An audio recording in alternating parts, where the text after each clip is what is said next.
eclipse. Mga bagay sa kalangitan na sa tuwing umaga at gabi lamang nating nasisilayan. Para kang araw at ako naman ang iyong buwan. Tila ba'y palagi na lang nagkakahabulan sa kalangitan. Saan ba tayo patungo? Saan tayo tutungo? Sa halos 375 taon nating pagkahabulan, sa wakas, ika'y aking nasilayan. Sana'y araw-araw na lang may eclipse, nang araw-araw kong makita ang iyong ganda, sa araw-araw kong paggising sa umaga.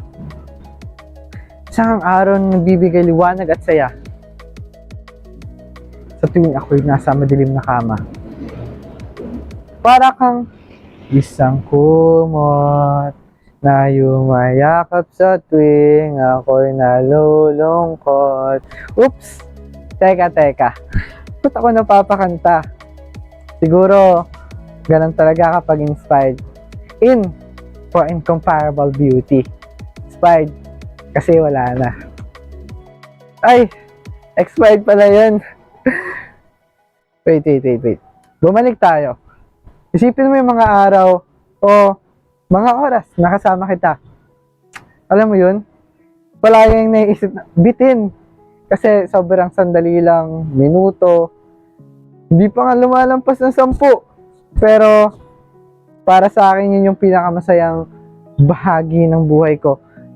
Mga masasayang oras, minuto, sandali na naranasan ko sa patuloy kong pag-ikot sa mundo.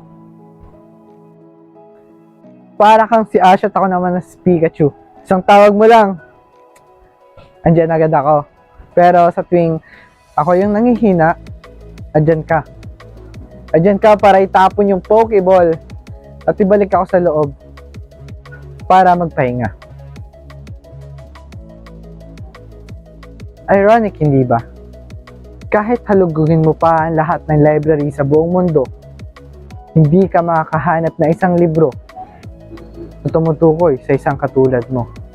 Isang bagay na hindi ko papangaraping mawala. Kahit natutol ang langit at lupa. Sapagkat, mahal ko, ikaw lang ang nais ko. At kung sabi nga nila, if the universe conspires, He will make it happen. At kung ano man ang tutol ni tadhana, syempre hindi ako maniniwala. Pagkat sinta,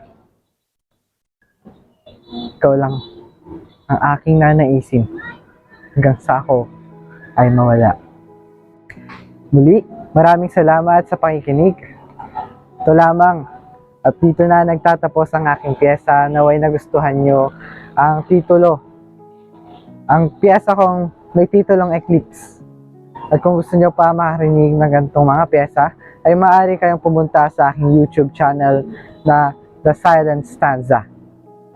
Maraming salamat sa inyong panonood. Muli ako si John Cleric Valdez, isang makatang binata na umibig sa isang dilag na hindi niya akalaing mapapasa kamay niya. Maraming salamat. Paalam!